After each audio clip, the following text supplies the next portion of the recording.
Olá, boa noite. Espero que você tenha tido um ótimo dia. E desde já, muito obrigado por decidir estar aqui junto comigo no Identidade. Aqui é o seu momento de relaxar e, ao mesmo tempo, aprender importantes lições através do relato dos meus convidados. São histórias que mostram um Deus de amor agindo por trás de todos os problemas, mostrando que Ele está no controle de tudo e que, portanto, a gente pode confiar e entregar tudo nas mãos dEle. E quem vem conversar comigo aqui hoje é o Vitor Augusto, um rapaz jovem, músico, pai de um menino de 8 anos e que, em meio à pandemia, teve a oportunidade de estar mais próximo da mãe com Alzheimer. A dona Miriam tem 57 anos e foi diagnosticada com a doença em 2019. Desde então, o filho vem descobrindo tratamentos alternativos e como a música pode ajudá-la a retardar os sintomas da doença. A gente vai aprender coisas bem especiais nesse programa de hoje, por isso não saia daí. A gente faz um intervalo agora, mas são só 30 segundos e eu recebo o meu convidado com essa linda história aqui no Identidade.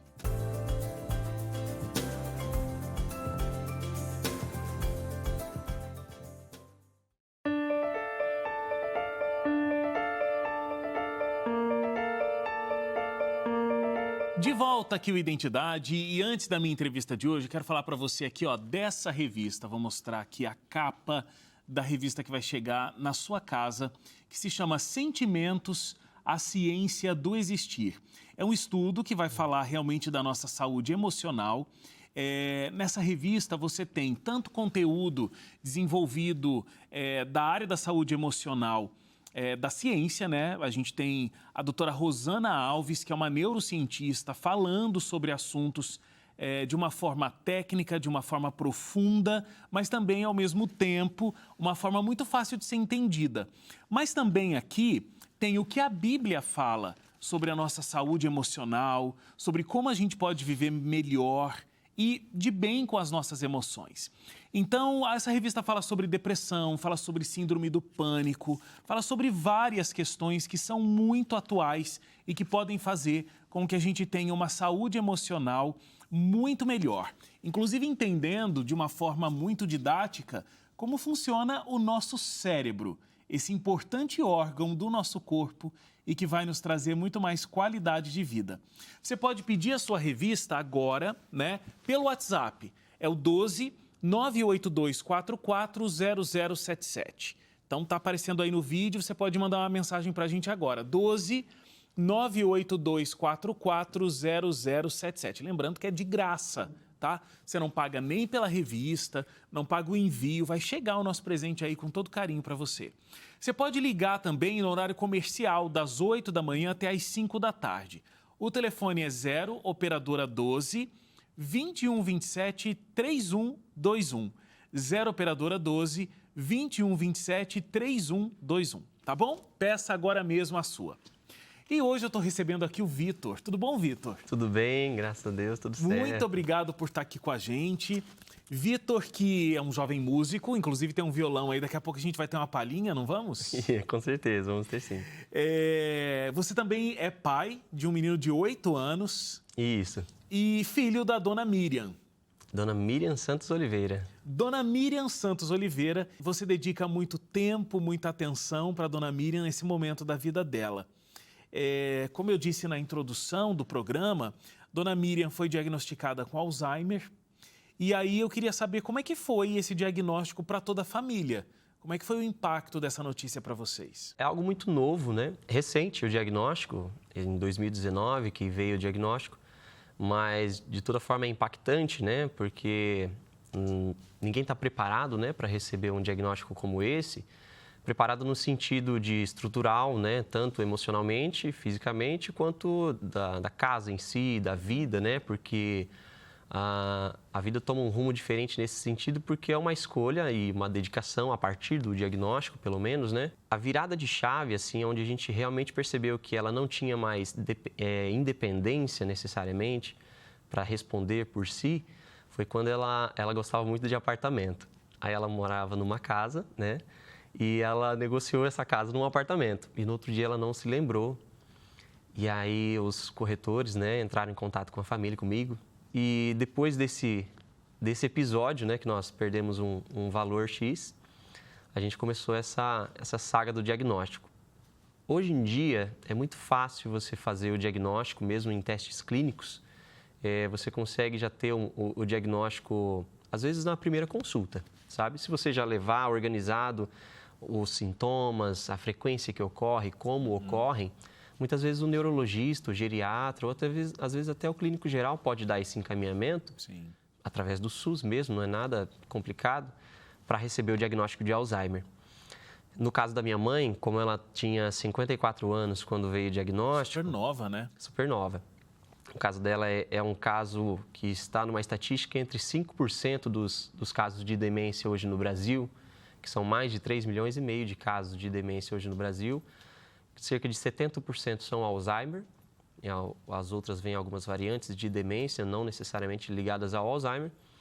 E nesse caso dela em específico, que é a demência precoce, né, o Alzheimer precoce, ele está nessa faixa aí de 5%, é mais raro. É difícil de você identificar, né, porque tem vários fatores que são influentes nessa questão do diagnóstico do Alzheimer, porque influencia o ambiente de trabalho, né, o ambiente, as pessoas com que se convive, a situação social, a depressão, né, às vezes os planos que não dão certo, o estresse, né, várias coisas que influenciam. No caso da minha mãe em específico, em 1996, no parto do terceiro filho, Gustavo, meu irmão mais novo.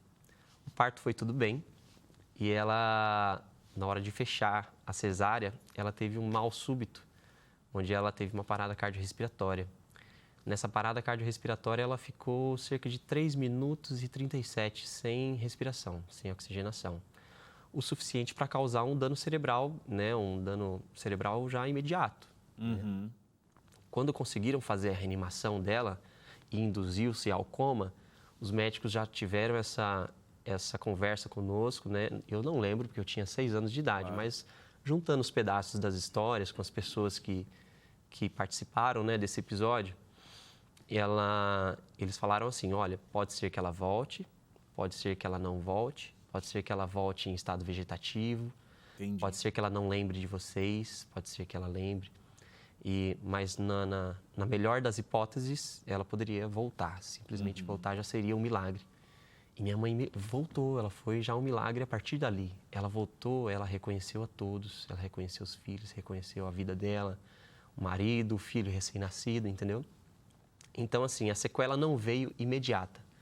Só que os médicos já, né, ainda naquela... Não por ser céticos, né, mas por verem que havia um possível dano cerebral, só que não houve uma sequela imediata, eles falaram, olha, é possível que um dia essa conta chegue, sabe? E aí, por isso de fato, ela chegou, né? De fato, chegou, a conta chegou. Por isso que talvez, às vezes, eu não sinto como uma surpresa, não foi tão impactante, porque a vida da minha mãe nunca foi assim... ela sempre teve alguns percalços em vários aspectos da vida dela. Na vida amorosa, ela separou em 2002 do meu pai. Hoje, o meu pai me ajuda muito. Meu pai, ele é um cara sensacional. Se eu precisar ligar para ele ir buscar alguma coisa, para ele me levar, para ele buscar minha mãe, ele é muito parceiro, sabe? A família toda. Mas, olhando também na questão trabalhista, ela trabalhava em banco, ela era bancária. Então, o banco ele já traz esse ambiente de mais pressão, estresse, ela ainda era da época da máquina de escrever. Então, com isso, ela desenvolveu também, assim como vários outros funcionários da época, desenvolveu o LER, que é lesão por esforços repetitivos. Sim. Na época era chamado assim, hoje acho que já tem um outro nome, uma outra variação.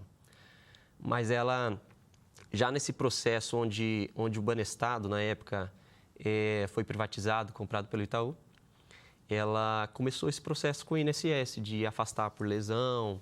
Sempre ela teve algumas questões de saúde que foram trazendo complicações, Sim, né? Exato. Então, Agora, o diagnóstico ele chega junto com a pandemia, né?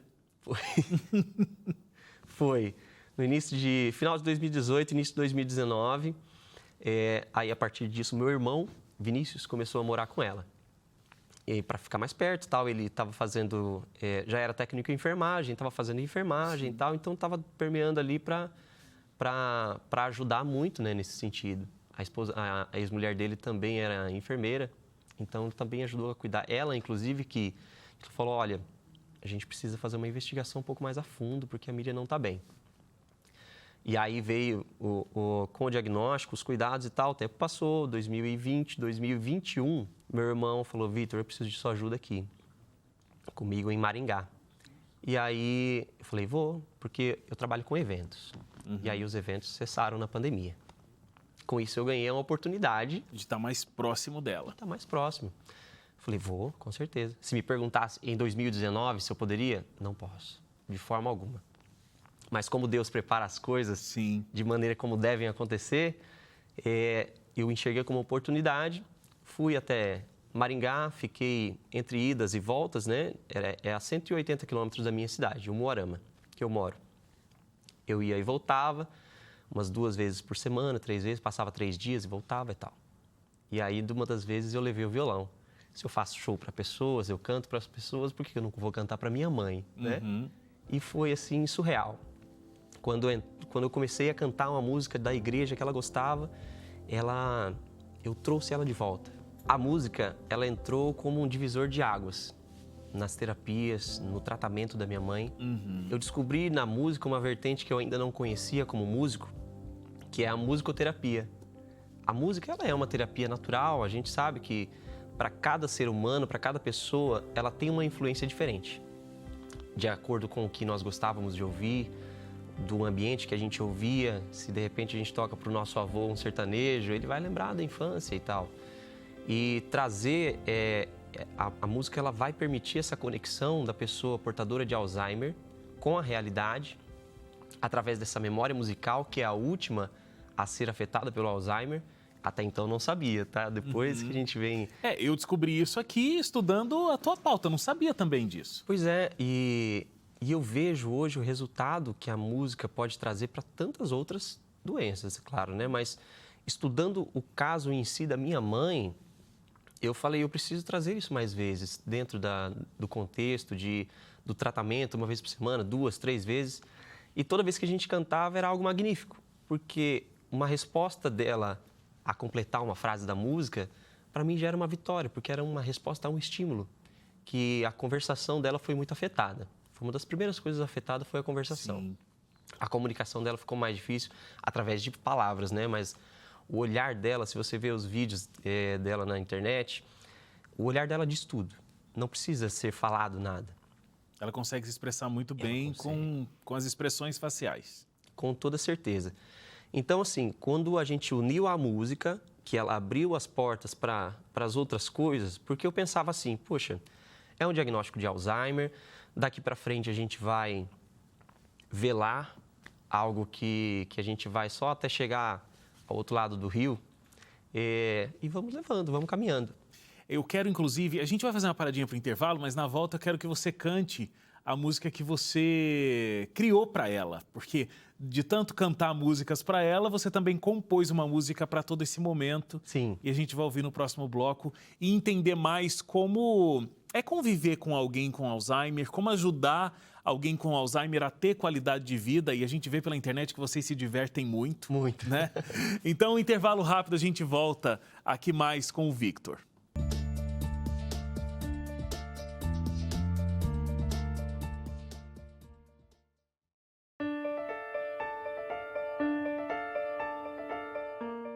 De volta aqui ao Identidade, a gente está hoje recebendo o Vitor, que é filho da Miriam. E vocês acabaram tendo um relacionamento muito mais próximo, porque junto com a pandemia veio o diagnóstico da tua mãe, né, com Alzheimer. O que essa doença acabou ensinando para você, Vitor? E como são esses momentos de tanta dedicação com a tua mãe? Olha, eu aprendi que eu devo lidar primeiramente comigo, desconstruir algo que eu era. Por exemplo, eu achava que eu era muito paciente. Eu tive que desconstruir essa narrativa própria de que você tem muita paciência, porque diante da realidade, da oportunidade de cuidar dela todos os dias, Deus me mostrou que não é bem assim. Você vai precisar de mais, não é paciência contigo, é paciência com todo o resto, para entender o tempo, para entender a dinâmica, o tempo dela. E aí é onde as coisas começam a se encaixar. Por exemplo, eu achava que eu tinha paciência, mas eu andava, por exemplo, ia andar na rua, na caminhada, eu ia quase que na frente e ela ia atrás. E às vezes, nessa percepção, eu falava, vamos, mãe, acelera e tal. E aí, quando a frequência vai abaixando, quando a gente vai entendendo e convivendo, é o tempo onde a gente olha e entende o ritmo da pessoa e vai caminhando no mesmo passo. E para ela também fica muito mais fácil. Entender como ela funciona, como ela gosta de desenvolver o dia dela e viver o tempo dela, facilitou todo o cuidado. O que eu aprendi com isso é justamente olhar para o que ela precisa, para a empatia de estar no lugar dela e saber qual que é a necessidade dela para facilitar todo o cuidado, sabe?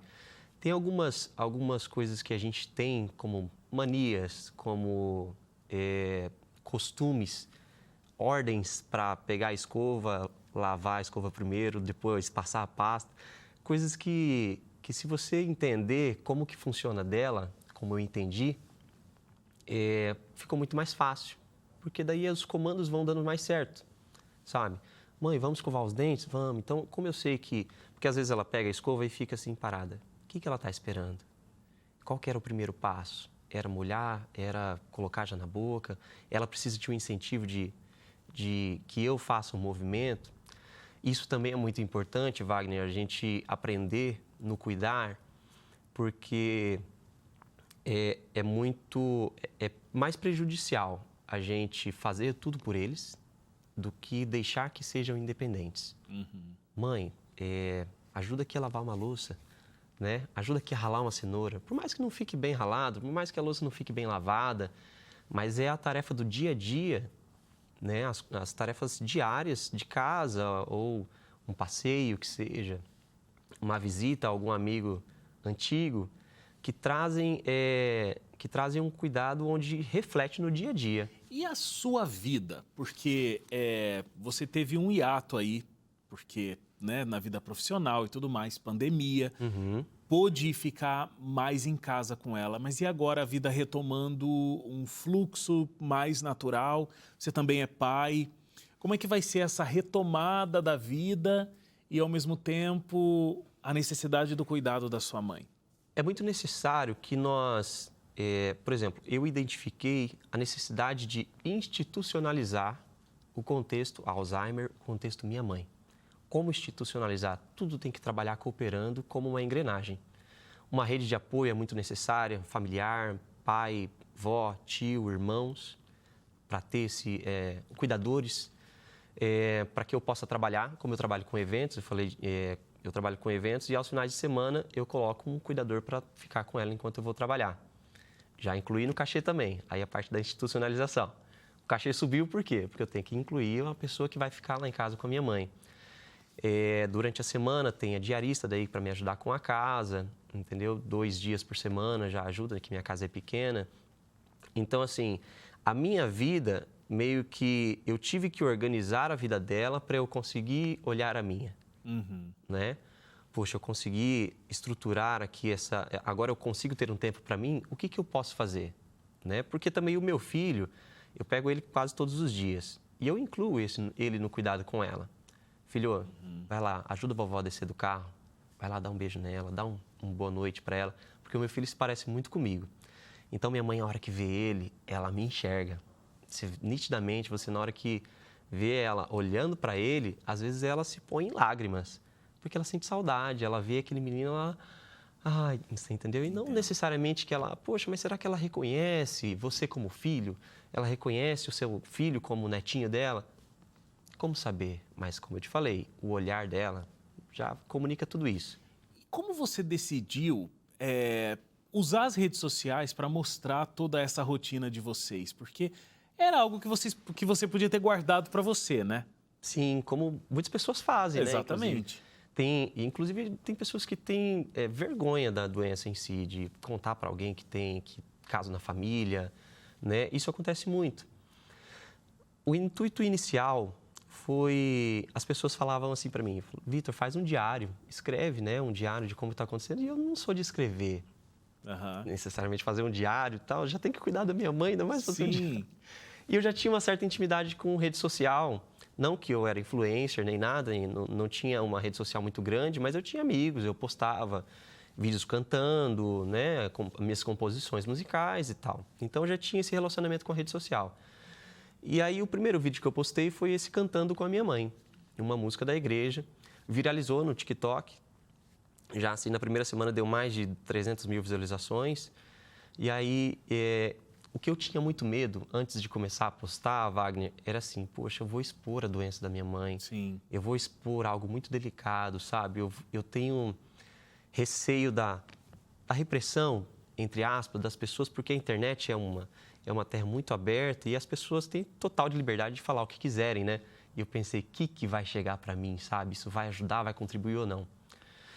Enfim, postei esse primeiro vídeo, a repercussão foi muito boa, teve mais de 3 mil comentários e os comentários todos, 100%. Foi dando força, foi se identificando, foi passando mensagens de carinho, sabe? Que legal. Isso motivou. Claro. Acabou acelerando uma engrenagem que eu falei, pronto, agora não tem mais como voltar atrás. E aí assim foi. E hoje a gente vem crescendo, tem muita gente que acompanha a gente. Queria mandar um abraço, inclusive, para o pessoal que acompanha, sabe? São muito assíduos, assim, é um exército de pessoas que oram, que torcem, que veem a melhora da minha mãe todos os dias. Isso é muito legal. Vamos então ouvir um pouco da música que você canta para ela e que você, inclusive, compôs para ela. Sim. Podemos? É Tempo de Aprender, né? Que é o nome da música? Isso, Tempo de Aprender. Tempo de aprender. Aí é o que a gente fala, né? Que você pergunta o que você aprendeu nesse tempo todo. Eu tentei resumir um pouco nessa música através de um recado que Deus pediu para que eu escrevesse e passasse para as pessoas. Quando tudo isso for passado e o hoje for só uma história para contar, eu estarei esperando por ti. Quando a oração chegar ao céu, a tua bênção logo vai chegar como o sol, e eu estarei esperando por ti. Não tenhas medo de errar, não tenhas pressa pra agir. Até mesmo eu que nunca errei, numa cruz morri por ti. É tempo de aprender, é tempo de crescer. Eu só te peço um pouco mais de calma. Eu estou curando sua alma. Me conte o que aprendeu, me mostre o que viveu. Eu não vou olhar o teu passado, não importa se fez tudo errado. É tempo de aprender, é tempo de crescer. Eu só te peço um pouco mais de calma.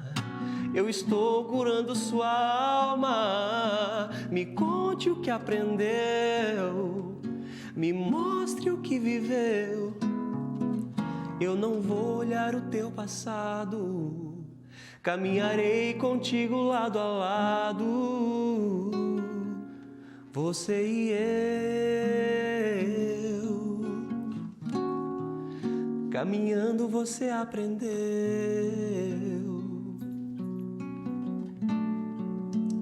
É essa a música. Muito bom, lindo, lindo, lindo. E você tem uma voz linda, canta Obrigado. super bem, Obrigado. que legal. Parabéns, Vitor, assim, por todo o cuidado com a sua mãe, que já seria uma coisa muito linda de se fazer, mas também por decidir compartilhar isso e inspirar outras pessoas a assumirem esse cuidado, a se divertirem no processo, a entenderem, né, que precisa buscar paciência para trazer, inclusive, qualidade de vida, né, para quem está convivendo nessa situação. Então, muito obrigado e que Deus continue abençoando muito vocês. Eu agradeço o convite, obrigado a todos da TV Novo Tempo, o pessoal que entrou em contato e muito grato pela oportunidade de passar essa mensagem para as pessoas, seja através de uma canção, seja através de testemunho, de atos, que às vezes é mais importante do que simplesmente falar. Exatamente. E meu coração fica muito grato. Obrigado mais uma vez, Wagner, obrigado a toda a produção. A gente é que agradece. Obrigado a você também. A gente se encontra amanhã de novo com mais uma linda história de superação, de encontro com Deus aqui no Identidade às 11h30 da noite. Até lá. Tchau, tchau.